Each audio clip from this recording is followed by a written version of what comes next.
Welcome to Disaffected. I'm Joshua Slocum, and this is the show where we talk about politics, culture, and relationships through a psychological lens. This week, Elon Musk. Is he playing four-dimensional chess, or is he being rolled by the woke over his Twitter acquisition? The U.S. government is violating the First Amendment by coordinating with big tech and big social media to suppress your speech as a citizen, because the government is, in fact, your abusive spouse and my abusive spouse. And the Branch Covidians are getting scared as they sense the tide is turning against them. So they're trying to manipulate us into having a conversation about forgiveness before it gets too hot in the room. Well, I can tell you this, it's not going to happen. So let's start with Elon Musk. Strange situation this week. I'm not sure how hard to go on him because I have a feeling that he's playing poker in some ways. He's not disclosing all of his moves, and that's exactly what he should be doing because he has a lot of enemies out there who don't want to see him succeed. On the other hand, he appears to be flip-flopping, and he appears to be, or he's affecting to be incredibly naive about the character of the people on the hard left that he's working and dealing with. So it's this weird thing. He appointed a number of people, including Twitter employees, who have been documented on Twitter calling for the banning of Trump, calling people on the right all sorts of names, calling for speech to be suppressed. He's appointed some of these very people responsible for the censorship that has made Twitter as awful as it is he's kept it as employees and put them on his moderation council. I got to say, I'm having a hard time understanding that. And he acts surprised when these people turn on him. Maybe he is surprised. Maybe he's affecting surprise. Maybe he's a master at this. But it sure does look strange. So let's get into it. Most of this comes from reporting in the Epoch Times. So apparently, this past week, Elon Musk had a meeting with the NAACP, the Anti-Defamation League, the League of United Latin American Citizens, Color of Change, Free Press, the Bush Center, and the Asian American Foundation. A couple of these are not familiar to me, but most of them, I think, are hard left organizations.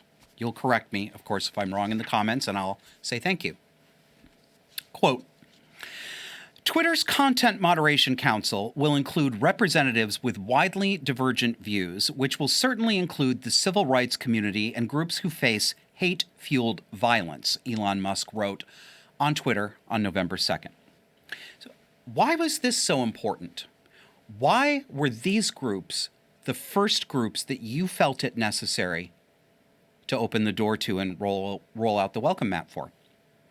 Are they really actually representing the people who've been most mistreated by society and most mistreated on Twitter? Is that really so? Or did they just claim that? Where were the libertarian or conservative groups? I mean, maybe the Bush Center is one of those, but it looked a little imbalanced to me. And hate-fueled violence like what, Elon? And I'm asking specifically, anybody who wants to talk about hate-fueled violence, be specific. Say it in detail, in plain, small words. Violence is, you have to define it now, because we know that words are violence, but that violence isn't violence, so you need to get specific. Might an example of that be the canvasser, the volunteer for the Marco Rubio campaign, who was beaten to a bloody pulp, left in critical condition, in need of surgery with a fractured skull, beaten to a pulp by leftists who said to him, Republicans weren't welcome in their county. How about the cities and government buildings that Black Lives Matter burned during the riots of 2020? That kind of hate-fueled violence? Will that have a seat at the table? We don't know. What right-wing hate-fueled violence might we be talking about? Sure, it happens. It happens on the left, happens on the right. But today? No.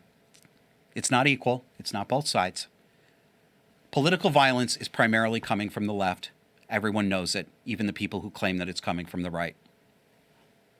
Quote, hours ahead of Musk's Twitter acquisition, the world's richest person sent a letter to advertisers that he won't allow the platform to become a, quote, free-for-all hellscape. Well, look how people turned on you, Elon. Quote, just days ago, this is an actual quote from a person. Just days ago, Elon Musk promised Twitter advertisers that this site would not become an anything goes hellscape.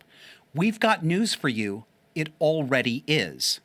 Free Press co-CEO Jessica Gonzalez wrote on Twitter, claiming that Musk's proposed council won't be good enough for her group's demands.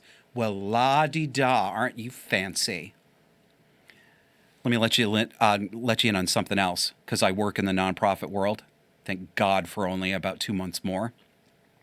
Anytime you've got an organization with a co-CEO, you've got an organization that is not running well, and that has got somebody who's manipulative and narcissistic, whose ego needs to be satisfied, and who wants to bifurcate power and interrupt the hierarchy chain. Co-CEO, stop it. I've seen these people before. I've worked with them. Or people who want to run their organizations on what they call the consensus model, like the Quakers. You know what the consensus model is? It's the model picked by covert narcissists who pretend to be the most giving and caring people on the face of the planet, who want to make sure that everyone's voice is as valued as everyone else. Don't believe them.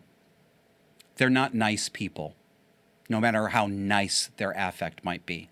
They're power mongers. That's what that is. Or how about this? Quote, when the world's richest man and owner of this very site himself traffics in conspiracy theories days after claiming to advertisers that he's going to be a responsible leader, all I can say is I'm not overreacting by expressing my concerns. Actions always speak louder than words, wrote Yael Eisenstadt, vice president of the Anti-Defamation League, which later met with Musk. The Anti-Defamation League. Like the ACLU, the ADL claims to be a non-partisan organization, non-political organization. Not true. They're both hard left. I'm going to show you a couple of actual tweets from Elon Musk. First one here. Twitter has had a massive drop in revenue due to activist groups pressuring advertisers, even though nothing has changed with content moderation, and we did everything we could to appease the activists. Extremely messed up. They're trying to destroy free speech in America. Duh! Who the hell did you think you'd invited into your house? I mean, you may be a lot of things, Mr. Musk, but dumb you are not. Explain this to me. Even though nothing's changed in moderation. Yeah. Not what we were hoping for, was it? You don't appease bullies, ever. Appeasing bullies only means you get punched again and again. Does he really not understand this? Or is he playing poker? Next tweet. Again, to be crystal clear, Twitter's strong commitment to content moderation remains absolutely unchanged. In fact, we have actually seen hateful speech at times this week decline below our prior norms, contrary to what you may read in the press. What kind of content moderation? What kind of hateful speech? What does that mean? Be specific. What does hateful speech mean? Even Elon Musk himself will not be specific. This is all code words for things the left doesn't like. I'm not saying that he himself believes that, but he's participating in this by using their covert language. My prediction, nothing at all is going to change at Twitter, really. Nothing. Woke is a universal philosophical solvent. It dissolves everything, every ideology, every community, every relationship, and every philosophy that it comes into contact with. Universal solvent. You can't even let a teaspoon of woke into the container because it will burn a hole through the glass onto the floor. That's how it works. Because woke is cluster B. This is cluster B. There's no such thing as negotiating with and coming to détente with cluster B. Let's move on to more cluster B. Very interesting guy we're going to talk about. His name is Sam Vaknin. Now, Sam himself has been diagnosed several times with narcissistic personality disorder and or psychopathy. And he admits this. So he's an interesting figure. He writes extensively and does extensive videos on narcissism and on cluster B. And I have a hard time knowing how much to trust what he says, because he is obviously a narcissist, but he's also quite obviously brilliant. And whether or not he's being honest in what he presents, or whether or not he's trying to manipulate, and he probably is, I have to say that the majority of what I've read from him makes sense and clicks with ideas that I've come to on my own. For example, he sees a lot more crossover and a lot more cross-contamination between the alleged 4 discrete disorders: borderline, histrionic, narcissistic, and antisocial personality disorders. He's one of the people who talks most about the fact that, to his mind, a much greater number of women with borderline personality disorder than anyone would ever suspect actually have secondary psychopathic traits as well. So I think he's very interesting, even if he's hard to pin down. So at any rate, going to show you a couple of clips here. Listen to a couple of clips. He's asked on a podcast about cancel culture and victimhood. And let's roll that first clip, please, Kevin. It's not my view, it's the view of clinical psychology. In the past few years, we have begun to study victimhood movements and the psychology of victimhood movements. So we have, for example, studies by Gabay, G-A-B-A-Y, and allies, four massive conducted mainly in Israel. We have studies in British Columbia and so forth, and I'll cite them for you. What we're beginning to find is that certain people are prone to adopt victimhood as an identity. Their victimhood is their identity. Their victimhood endows their life with meaning, makes sense of the world. So it's an organizing principle. They would seek to be victims even in situations where they would not have been victimized otherwise. When they are not victimized, they push you to victimize them. This is called projective identification. You know, I've talked about projective identification before, and I'm really glad this clip was available, because I think that makes it really clear what it is. They will push you to victimize them because they want to be victims. My therapist described it this way. He said to me, some people fall in love with their pain. And that sounds a little odd until you think about it, but it's true. People who have experienced themselves as victims, and I would go ahead and say that, oh God, it's hard to give percentages. A great number of these people who make themselves up as victims were actually victimized in their childhood. There's a reason that they're this mentally distorted. It's usually abuse. They probably were victimized by their parents. I was one of these people. Believe it or not, having an identity as a victim, especially if you don't have a strong identity other than that, can be extremely satisfying to the ego. It can be very validating. If you've been genuinely traumatized in the past, it's a very easy habit to fall into because society encourages it. The role that society offers for people who've been through abuse is to, capital, be a victim. You get social points for this. You get currency. You get stroked. You get soothed, right? There's a paycheck that comes with this. Let's roll the next one, please, Kevin. You can see these people online, for example, in the empaths movement and other nonsensical labels, where these people are actually very narcissistic, very grandiose, extremely aggressive, lacking in empathy of any kind, and yet they claim that they have been victimized all their lives because they are super empathic and they are sensitive and so forth, and they are proud of their victimhood. They compete with each other. My abuser was much worse than your abuser. No, my abuse was unprecedented. I understand that you were abused. I'm sorry for you, but my abuse was much. It's identity politics. It becomes identity politics. A separate set of studies in Canada and elsewhere has shown that very fast, very soon, within usually 2 to 3 years maximum, victimhood movements such as Me Too, Black Lives Matter, and so on get hijacked by narcissists and psychopaths. So the infiltration of narcissists and psychopaths is universal in all these victimhood movements, and they become the public face of the movement. Yep. Sounds exactly what I've said, because it's true. So you hear him talking about the narcissists and psychopaths who hijack these movements, and he's right. But I would add, don't forget the borderlines and histrionics, because they are the main foot soldiers who march for the narcissists and psychopaths, the unstable, the ones with exaggerated affect and emotional lability. Borderlines are strongly attracted, both sexually and romantically, and also in other ways, strongly attracted to narcissists and psychopaths. The narcs and the psychos seem to the borderlines to have a strong, fixed, and stable identity. That's an illusion, but that is how they appear to the borderlines. And how they appear to many of us, that's how we get fooled by them. That apparent stability and strength of identity is something that attracts borderlines because they have very little sense of identity of their own. But the other part that attracts them, I think, is that the narcissists are going to abuse the borderlines, and that's often all these people know, and a part of them wants it and feels really comfortable with it. You know? If they get abused, they can be a victim again, and that's all they know how to do.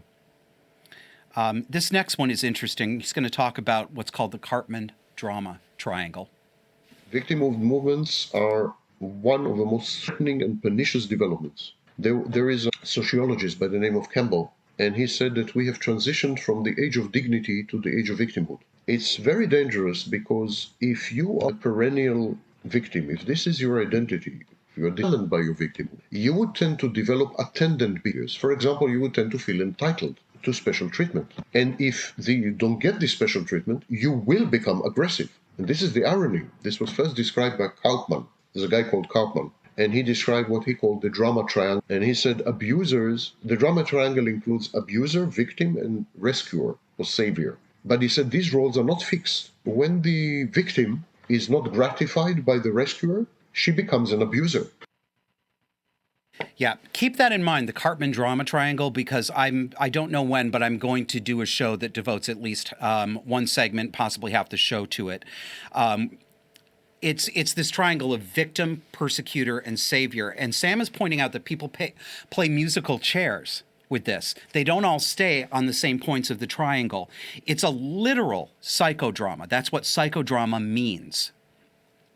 And people play parts and they act as understudies for each other in each of those roles, ready to step in as soon as time is called and everybody has to move over one iteration. One more from Sam here. And when the abuser witnesses the behavior of the rescuer, he tries to be the rescuer. So everyone cycles. What I'm trying to say is that the potential for aggression and even violence in victimhood movements is much larger than in the general population. And even I would go as far as saying that it's equal to psychopathic movements. For example, the Nazi movement. Equal. Of course, the Nazism was a victimhood movement. Nazis presented themselves as victims of the Versailles Agreement, of the world order. Germany was discriminated against, and look where it led. Similarly, communism was a victimhood movement. The proletariat was exploited by the landowners and by the industrialists and so on. We need to redress grievances. Anything that is grievance-based leads to violence and death.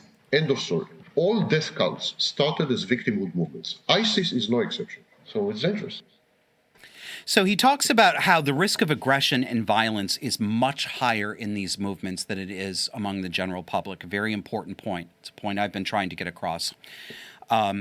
In the first episode of the show, I believe it was the first episode, Mommy Issues. And if you're new to this show, by the way, it would help you. I think you'd actually appreciate it if you go back and listen to episodes 1 and 2, the very first ones. First one's called Mommy Issues. The second one is called Don't Diagnose. And they really frame the entire working thesis of this show. But I said that the reason that I bang on about cluster B as much as I do is because, quote, these people are dangerous.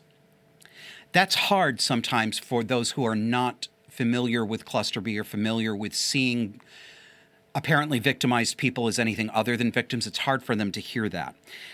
But nevertheless, it is true. And as Sam Vaknin said, Nazism was a victimhood movement. Communism was and is a victimhood movement. It's not out of bounds to draw parallels to these things. We need to get out of this. We need to stop saying Godwin's law, Godwin's law. Anytime you bring up the Nazis, you lose. No, that isn't true. That isn't true. We are allowed to talk about this, and they are parallel. And drawing that parallel does not mean that any one of us is saying, and everything that's happening today is literally the exact moral equivalent of shoving Jews into ovens at Auschwitz. Okay? Let's get over that. Move along. Now, do you notice that all of these victimhood movements are coming from the left? Tell me again how communism and Nazism were right-wing. We have a real problem in this country understanding that there is such a thing as a left-wing authoritarian. We think that it is by definition right-wing. And I think the researcher Robert Altmaier, who wrote the famous paper, The Authoritarians, is responsible for the lion's share of this misperception. Feeling victimized and wanting other people to do more for you than you are entitled to is not a right-wing or conservative character trait. It's a left-wing character trait. My mother was a Democrat, a leftist, a feminist, an anti-nuclear protester in the 1980s. Are you getting the picture yet? And she was an absolute harridan about how awful the government was to people on the welfare system, how stingy the government was to welfare recipients, how much they hated her and hated single mothers and deliberately victimized them. Does that sound right-wing to you? See you after the break. There's a new perk for Disaffected subscribers, and it's a good one. Patreon and Subscribestar donors, as well as PayPal donors, now have instant access to our Backstage Discord server. Join multiple topic-based chat rooms and 24/7 open voice chat, and even virtual events on a main stage for hosted conversations and backstage podcast recording sessions. It's not Twitter, and you don't have to pretend Bruce Jenner's vagina is real. Sign up today.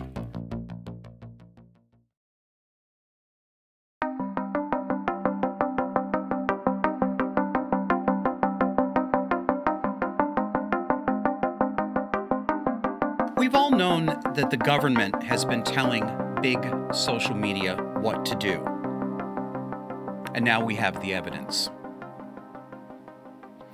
I'm going to read to you from an article done by The Intercept. This is the online, how do you call it, a newspaper journalistic outlet that was founded by Glenn Greenwald, but then Glenn Greenwald quit over the direction that The Intercept was taking. They did really good work on this one.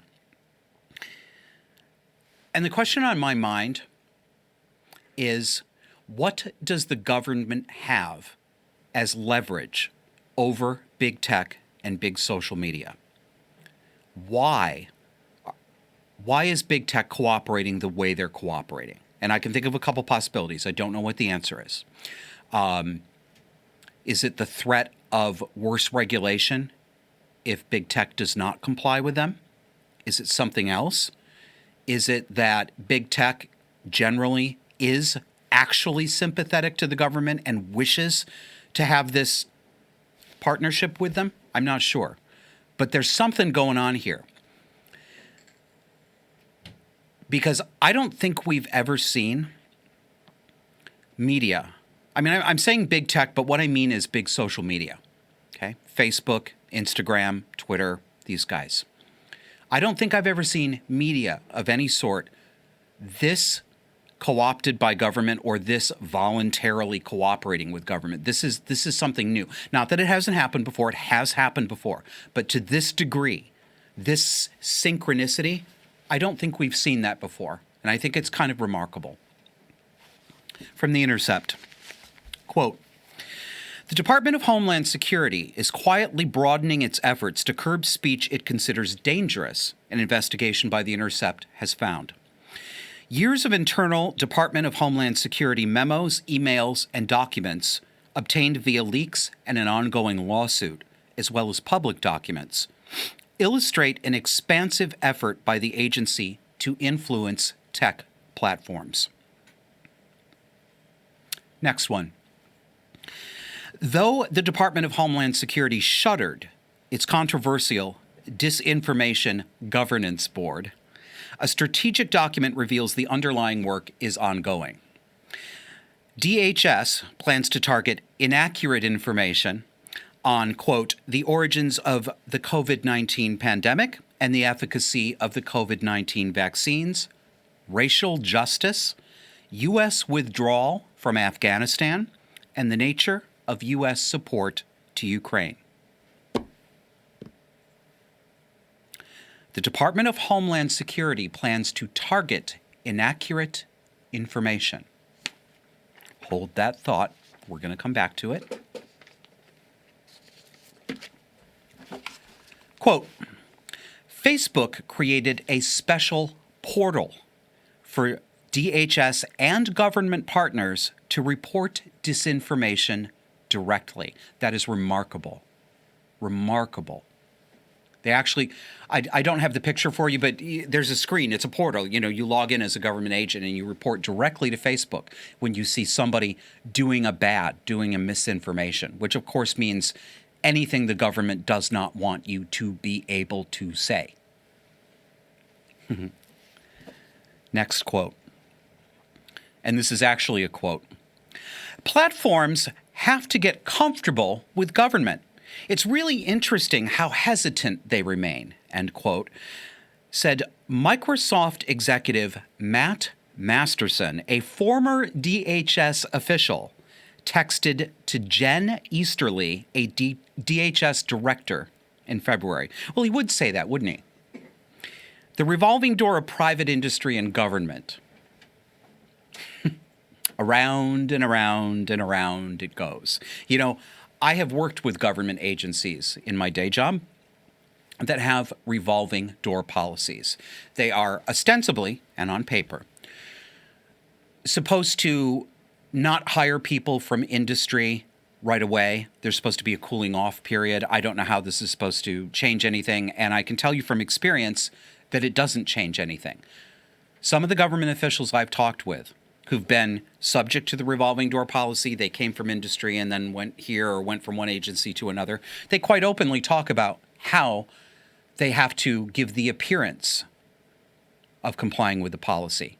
I mean, because everybody knows that it doesn't matter that you have a policy on paper. When you get people in from an industry or from another agency of government, they are going to bring that point of view with them. There's no way to stop that from happening. Next quote from the Intercept's article.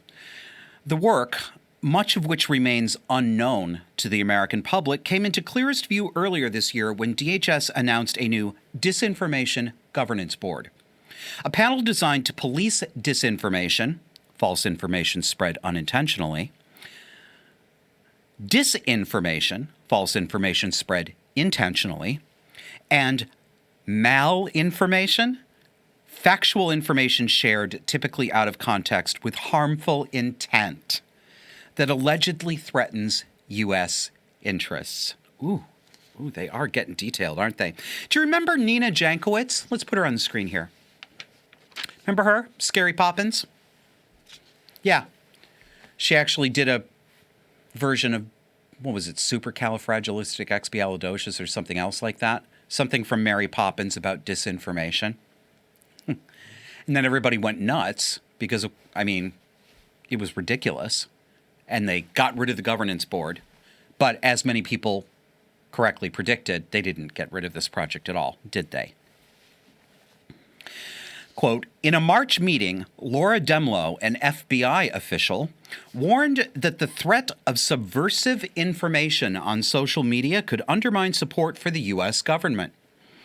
Demlow, according to notes of a discussion attended by senior executives from Twitter and JP Morgan Chase is a bank, if you don't know that, stressed that, quote, we need a media infrastructure that is held accountable.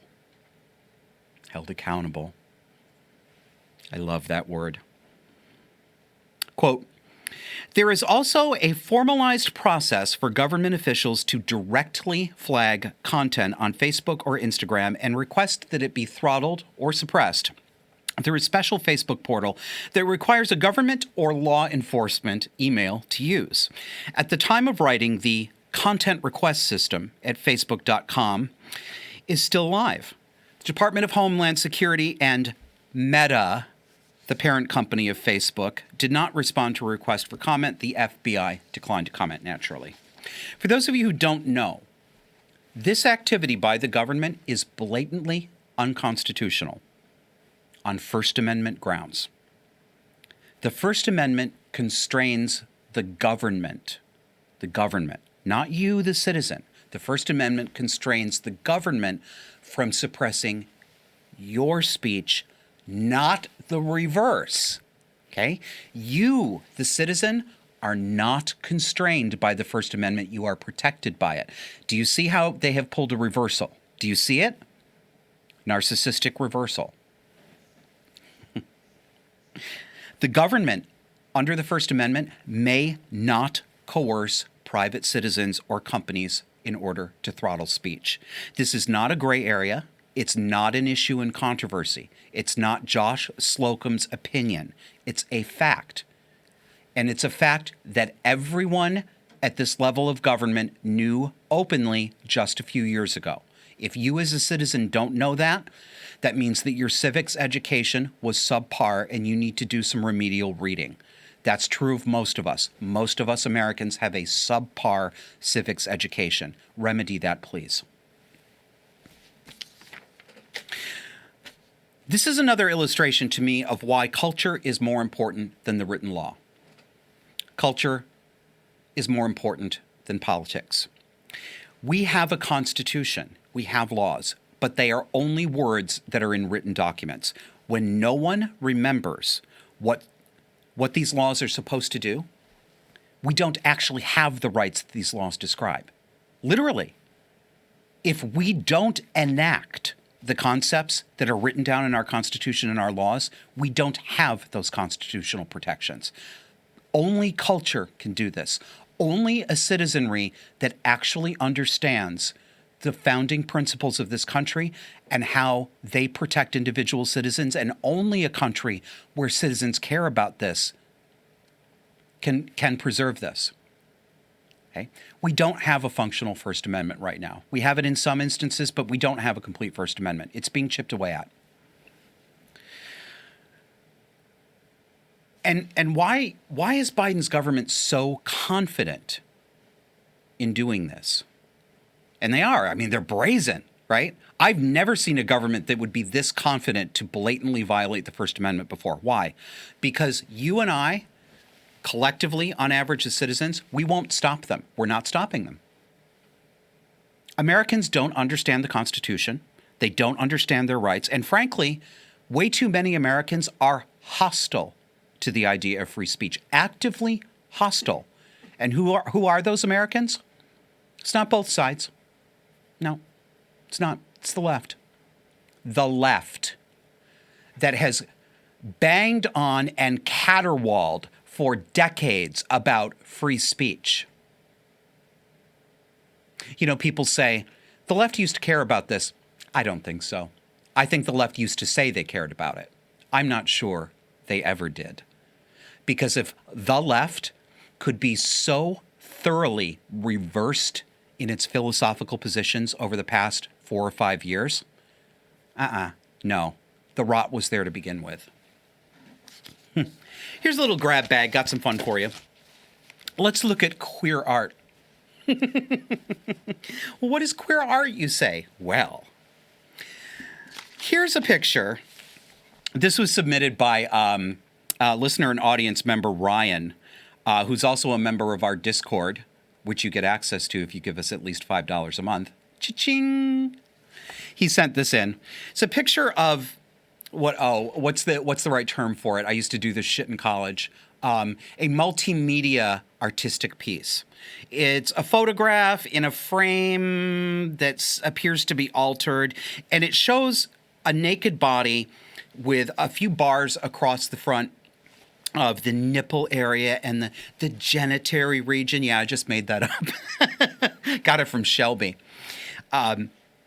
Very androgynous. It's creepy. It's cold. It looks like a Borg regeneration chamber.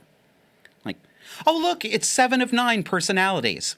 And what's worse, read the description, the caption, if you will, that accompanies the word. I will read it for you.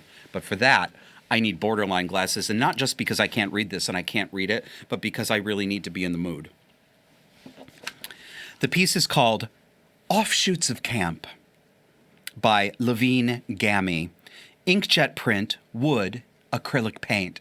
See, it's multimedia.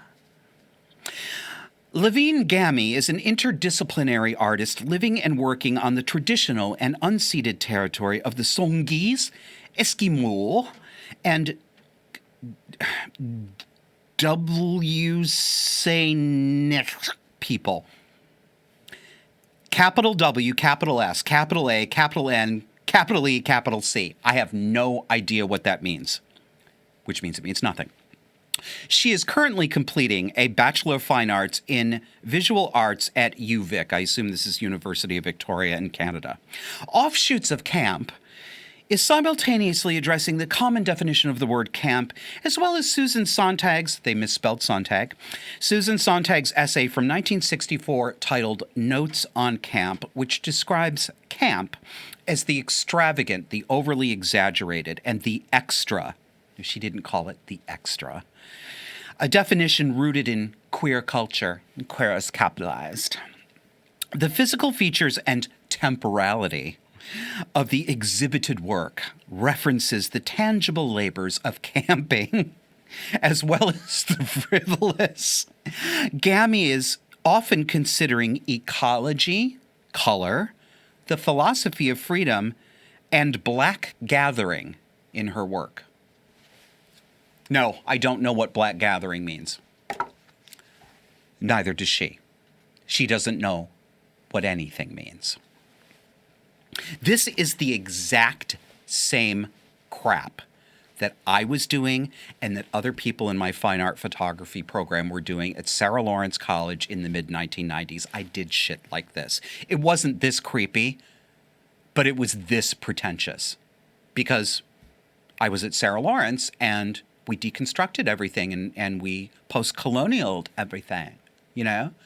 We talked about, you know, the interstices of things and stuff that lives in margins and not margins. This is nothing new. You know, I was thinking when I was getting this ready, and I didn't do it because, frankly, I'm afraid of looking at it, but maybe I'll do a treat. I have saved some of my old Sarah Lawrence papers. Maybe I'll read one on a show coming up soon. Maybe I'll get that for you for Christmas. That's not a promise.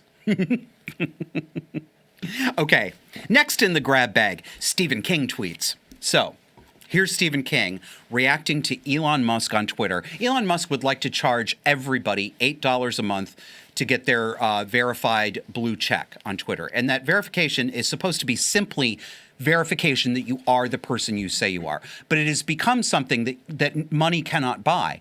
Only the exalted, the canonized, the left, can achieve verification. Normal people, your application will sit there and languish forever. They're just not going to give it to you.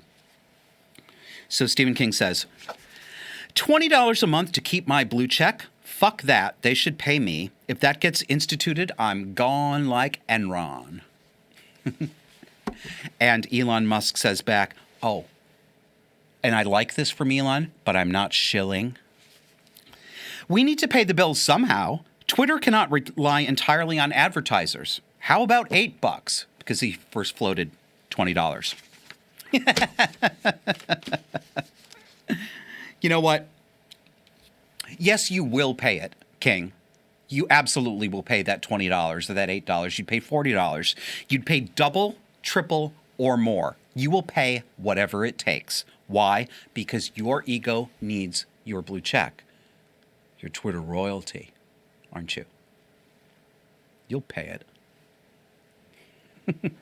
Then we get Alexandria Ocasio-Cortez.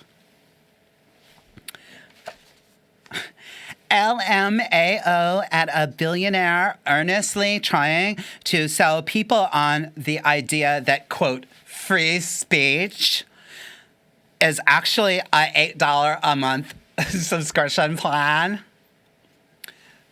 Musk comes back. Your feedback is appreciated. Now pay $8. If it had been me, I would have appended the word bitch. LMAO. Did you see the clip? I don't have it for you, but did you see the 3-minute video she put out from her apartment where she's sitting there complaining about everything while she's eating chicken fingers with her manicured nails and talking in that ensmolent little girl voice that she uses, and just moving around and making really big eyes at the camera and doing things like this? You know, why isn't she embarrassed? This is a woman in her 30s. She's in the federal government. She's a federal elected official. You know, and she's just so vulgar. And I'm vulgar too. I'm vulgar and blunt, and I cuss on the show all the time. But you know what? I'm not an elected representative. I never will be, because I refuse to keep my mouth shut and I refuse to censor myself. But that office requires that. It does. I admire people who can work in those conditions. I'm not willing to do so. But I'd be embarrassed to talk that way if I were in my capacity as an elected official. Doesn't faze her absolutely at all. And why should it? She's applauded for it. Not embarrassed, applauded. Okay, we're coming up on a break here, but I want to really plug our Discord. I'm bringing you content that is coming from your fellow audience members, the memes, some of the news stories. The conversation's really heating up. We've got about 200 people in there now, and more are coming in every day. All you have to do is support us financially, and we don't ask that much. $5 minimum. Of course, we'd love to have more. Christmas is coming up, isn't it? Ding! 2 ways to do it. Actually, 3. Patreon.com/disaffected. Subscribestar.com/disaffected. Or one-off donations through PayPal sent to us at disaffected.fm. See you after the break.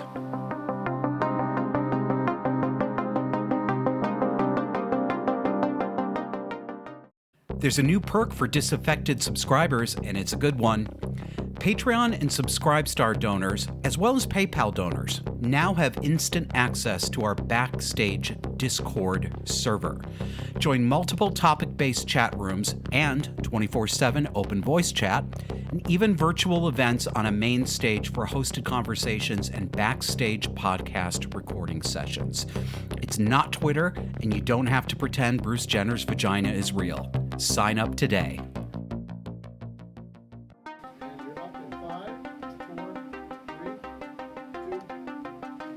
Welcome back. Welcome back from a commercial and directly into another. Do you need somebody to talk to? Got a cluster B spouse? Cluster B mom? Cluster B dad? Or are you trying to figure out a direction in life? You're trying to figure out if you're going to write your own book, do your own podcast? Do you want to talk to a sane person for values of sane that include somebody named Joshua Slocum? I am offering coaching sessions. joshuaslocum.net. While my focus is, of course, my specialty, if you will, as I build this up, is talking to people about toxic and abusive dynamics, both interpersonal relationships, but also work situations and things like that. I've had clients so far who've come with a variety of different topics. Some of them just want to actually talk to somebody who understands what's going on, can validate them, and I'm sorry I'm using that term, but there is a place for validation. So we can talk about a variety of things. If this sounds like something that's interesting to you, my times and dates that I'm available are on there. Again, go to joshuaslocum.net, and thank you very much. In this final segment, I'm going to talk about the attempt that people among the woke and the Branch Covidians are making in order to excuse themselves and duck out of responsibility for anything they did as they feel the tide is turning. We're going to look at an article in The Atlantic from Professor Emily Oster. And it's going to illustrate how a neurotic, controlling, and yes, abusive person like Emily Oster rewrites the narrative to excuse herself out of any of her actions.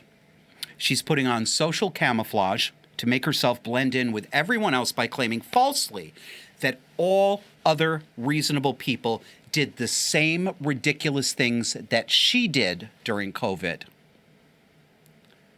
And that they weren't actually ridiculous because we didn't know. So let me introduce you to Professor Emily Oster, Prof. Emily Oster. Head tilt smile. Mommy. You should be able to pick up on the symbology by now if you've been paying attention. Here's the headline of the article. Let's declare a pandemic amnesty. Let's focus on the future and fix the problems we still need to solve. No, honey, let's not. But let's give you a little bit of a platform to explain yourself and make your plea. Quote. Oh yeah, the first quote here. All of these media outlets, they find all sorts of ways to virtue signal. So when you see a picture now, if they illustrate their story online with a picture, you get the alt text that's apparently there to help the visually disabled, but it's really just them showing off that they're helping the visually disabled. So the caption for this is, quote, close-up picture of a painting in which a woman and a man are both holding the same olive branch. The woman wears a medical mask. Yes, because she's neurotic. This is their helpful text for the visually impaired. Quote, here's Emily Oster. In April 2020, with nothing else to do, my family took an enormous number of hikes. We all wore cloth masks that I made myself. We had a family hand signal, which the person in front would use if someone was approaching on the trail and we needed to put on our masks. Once, when another child got too close, my then 4-year-old son, on a bridge, he yelled at her, and this is in all caps, audience, social distancing. So we know a couple of things already from this. A, Emily is a neurotic, at the very least. B, Emily likes to control other people, whether it's necessary or not. C, Emily has either taught her 4-year-old to fear other people and censure them for non-existent dangers, breaking all rules of etiquette, and or Emily lies about her son because she believes this makes her look like a good mommy. Could be a combination of these things. A family hand signal if somebody's approaching you on an outdoor trail. A hand signal. You know why it's a hand signal, right? Because if anybody yells out loud, it spreads COVID. Oh my God. Quote, these precautions were totally misguided. In April 2020, no one got the coronavirus from passing someone else hiking. Outdoor transmission was vanishingly rare.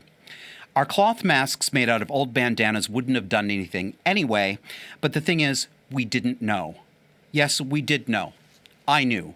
Millions of people knew. How did we know? We're not epidemiologists, we're not doctors, so how did we know?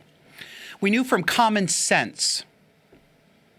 From a basic understanding of the kinds of things that are taught on Sesame Street or in 3rd grade science class, like bigger and smaller, bigger, smaller, near, far. We could see, for example, that the coronavirus, the particle itself, was physically smaller than the openings between the weave and the cloth masks. Bigger, smaller. Smaller thing go through bigger hole. It's this retarded, okay? We knew it, and you knew it too, Emily. This is not the end of her line. She's laying the groundwork here for her amnesty.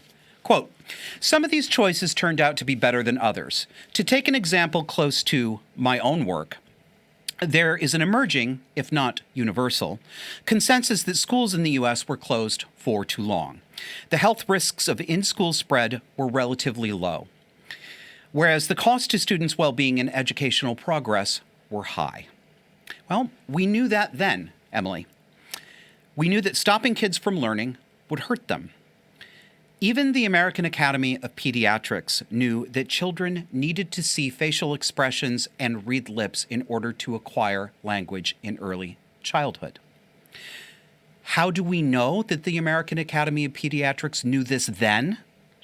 Well, because the AAP wiped its own research and its own articles on that very topic from their website during COVID. I watched them do it in real time. I commented on the show when they did it. They knew. They did it so that they could say, like Emily would say, "We didn't know. We didn't." Yeah, you did. Quote, "But in spring and summer 2020, we only had glimmers of information. Reasonable people, people who cared about children and teachers, advocated on both sides of the reopening debate." Emily is lying. We had more than glimmers of information. We knew in the first half of 2020, for example, that COVID posed absolutely zero risk to children. We know it today and we knew it then. Even the medical authorities back then in 2020 said this. They said it. That's how we knew. But we also knew from, having lived on Earth and knowing respiratory viruses like flu that come and go, who do they generally target? Generally the elderly. Yeah, there have been outbreaks of certain contagious viruses and certain diseases that do preferentially target children. Absolutely true. We've seen that in the past. But generally, no. So we knew. We knew that COVID was no danger to kids. The medical authorities stopped saying this fairly quickly, and they did so because powerful teachers' unions, like the one run by that narcissistic manipulator, Randy Weingarten, they made it clear that children were to be sacrificed to service the neuroses of adults and old people. No. Reasonable people didn't come down on both sides of this, Emily. People who never joined the cult, your cult, Branch Covidianism, these were the reasonable people. Your set was never reasonable. By definition, you were the unreasonable side. You were the fearful side. You were the manipulative, neurotic, and dishonest side. There isn't parity. Emily would like there to be parity because she's a little bit afraid, but there isn't parity. Emily, you're not like everyone else. You're a liar, and you're a manipulator. Everyone else isn't a liar and a manipulator. Lots of people are, but not everyone. Here she is setting it up more so that she appears to be reasonable. She's doing this so that your anger and your desire to see the manipulators called out and actually appropriately held accountable, that will seem unreasonable. You will sound unreasonable. She's positioning people like you and me to be the ones who are called abusive and out of line. Quote, "Obviously, some people intended to mislead and made wildly irresponsible claims. Remember when the public health community had to spend a lot of time and resources urging Americans not to inject themselves with bleach? That was bad. Misinformation was and remains a huge problem. But most errors were made by people who were working in earnest for the good of society. That is another lie. Bullshit. No one, or only a handful of people would have injected themselves with bleach. This is her trying to say, Donald Trump almost killed people by telling them to inject bleach, which of course he never said. No, Emily, we didn't have to urge Americans not to inject bleach. That was a deliberate choice by the CDC and the media to make up a fake story to characterize all vaccine resistors, all mask resistors as lunatics. That's why you did that. Here's more setting up from Emily. She's pre-defending herself here. She's softening you up. Quote, "Given the amount of uncertainty, almost every position was taken on every topic. And on every topic, someone was eventually proved right, and someone else was proved wrong. In some instances, the right people were right for the wrong reasons. In other instances, they had a prescient understanding of the available information. There wasn't that uncertainty. That's not real. There was coordinated, conscious lying participated in by the White House, the CDC, NPR, the National Institutes of Health. The Atlantic, and almost all of Emily's field colleagues. All of them. Quote, we have to, this is where she really gets to it. You are, I hope this is, helpful if it's not immediately obvious to some people that this forensic sort of step-by-step how they manipulate you. I hope it's making it clear how what you once considered respectable news institutions are actually participating in cluster B style brainwashing, cult style brainwashing. Quote, we have to put these fights aside and declare a pandemic amnesty. We can leave out the willful purveyors of actual misinformation while forgiving the hard calls that people had no choice but to make with imperfect knowledge. Los Angeles County closed its beaches in summer 2020. Ex post facto, this makes no more sense than my family's masked hiking trips. But we need to learn from our mistakes and then let them go. Now we get down to it. She wants an amnesty for Emily because everyone was acting in good faith and nobody had any clear information. The Emilys of the world meant just as well as everybody else on the other side who was objecting to it. They just disagreed because it wasn't clear. No. The Emilys of the world didn't mean well. The Emilys of the world took an opportunity to exercise unprecedented social and conversational control. And now she wants to get off scot-free because she's scared and she's sensing that the tide is turning. Well, she should be scared. The last fight I had with my mother over the phone 6 years ago, I lost it completely lost my composure. And I told her about herself. And I told her that I have been afraid of her my entire life, terrified of her. But I'm not afraid of her anymore. And I remember everything she did. And she knows what she did. And you know what she said to me? You're just holding on to old grudges.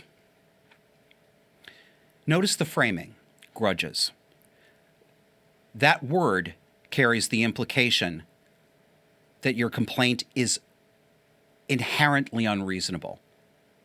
A grudge is holding on to a bitterness against someone in an unjustified and disproportionate way. My mother, the narcissist, the borderline, the child abuser, the participant in the sexual abuse of one of her children, I was just holding on to grudges, old grudges. That's what Emily's doing. Not quite as vulgar as my mother, but that's what she's doing. No forgiveness. No amnesty. None. Justice and punishment is what I'm looking for. Legal punishment where applicable. Social stigmatization and ruination of your social standing where appropriate. Yes. Yes. Don't come back to me and say that's cancel culture. I know it is. There are times when people's reputations should be smeared and should be exposed because they are abusers. Cancel culture isn't wrong because it's canceling somebody. It's that it's the abusers canceling their victims. So why no forgiveness? I really hate the conversation about forgiveness because it's sloppy and ambiguous and it leaves a lot of room for people to maneuver for purposes other than what they disclose. There are 4 things that have to happen for me before forgiveness can be given. They are the following. 1, a genuine apology offered without prompting and without including excuses.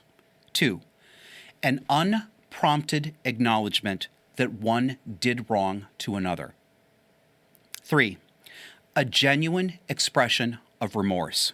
This must include specifically naming the things that you did and the negative effects that your actions had on the person that you did them to. Number 4, an unprompted commitment to examine yourself and work to understand what drove you to do what you did and how you're going to prevent it from happening again. All of those things are necessary before anyone is morally entitled to even have forgiveness contemplated. Emily Oster, the CDC's, the National Institutes of Health, MSNBC, CNN, the New York Times, NPR, the Biden administration, state governors. Not a single one of them has met one of these 4 criteria. No one has said I was wrong, and certainly no one has said I have a moral duty to admit I was wrong without other people pressuring me to do it, and I also have a duty to tell other people what I'm going to do to ensure that I don't mistreat them the same way again. To all of those people and institutions, and also to all of my erstwhile friends and colleagues who joined them, here is a list of some of the things that I do not forgive you for, and I don't believe anyone should forgive you for. Closing down schools and sacrificing children's mental and intellectual health on the altar of old people's hypochondria, hysteria, and fear of death. Illegal and unconstitutional executive orders levying curfews on citizens and barring adults from visiting each other even outside if they come from a different household. Illegally forcing Americans to wear useless facial masks on their faces.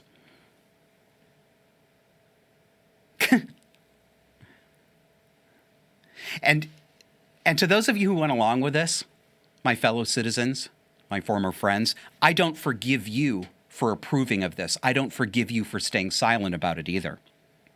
I don't forgive you for failing to speak up and say, hey, this isn't legal and it's not morally right. I don't forgive you. I don't forgive illegally mandating vaccinations as a condition of working, a condition of entering a museum, attending a state park, attending a concert, keeping your job, or working in the military.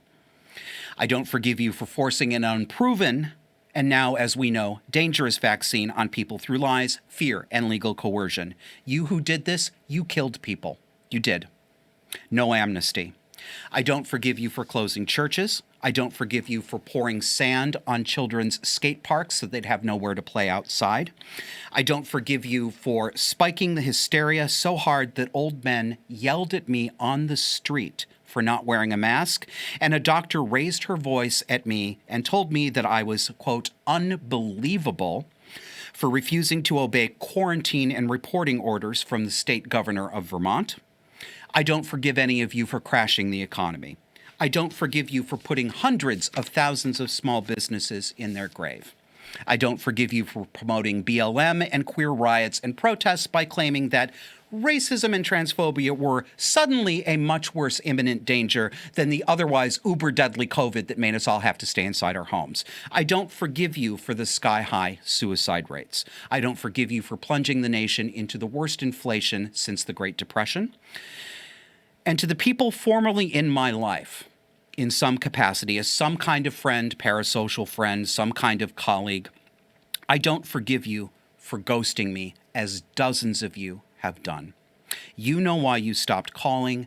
You know why you stopped offering to collaborate on projects. You know why you stopped corresponding with me. I know it, and you know it. There's a line I keep coming back to from the 1945 film noir Mildred Pierce. Mildred Pierce is a divorcee who spoiled her prissy daughter, Vida, with fine clothes and music lessons far beyond the family's budget, while emotionally neglecting her tomboy daughter, Kay. When Mildred builds a restaurant chain and becomes rich, Vida lives it up on her mother's dime. And that little narcissist tried to extort the parents of her boyfriend, her fiancé, by falsely claiming to be pregnant in order to get money. And in this scene, she admits it to her mother. And this is the first time that her mother really wakes up. And she says, I think I'm really seeing you for the first time in my life, and you're cheap and horrible. All of you who fit this, I don't like you, I don't trust you, and I don't respect you. I don't forgive you. No amnesty, and certainly no forgiveness without contrition. See you next week.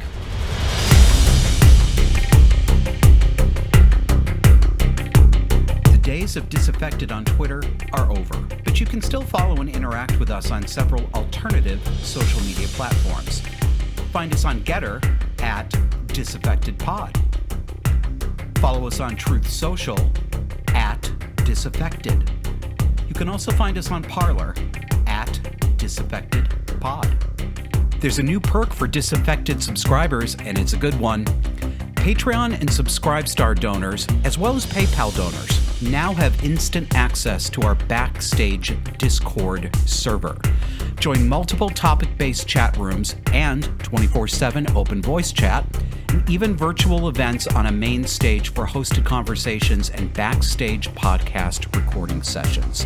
It's not Twitter, and you don't have to pretend Bruce Jenner's vagina is real. Sign up today. Well, we all know it won't last long, but let's have a little fun while we still can. Follow our TikTok account and get neck deep in the insanity with us. You can find us on TikTok as DisaffectedP. For more conversation on the dark and disordered psychology that shapes today's cultural and political left, subscribe to our weekly audio podcast on iTunes, Spotify, iHeartRadio, Pandora, Google Podcasts, and virtually anywhere else you get your podcasts. Let's learn to recognize these dynamics and call them what they are. Subscribe to Disaffected to learn how to break the spell.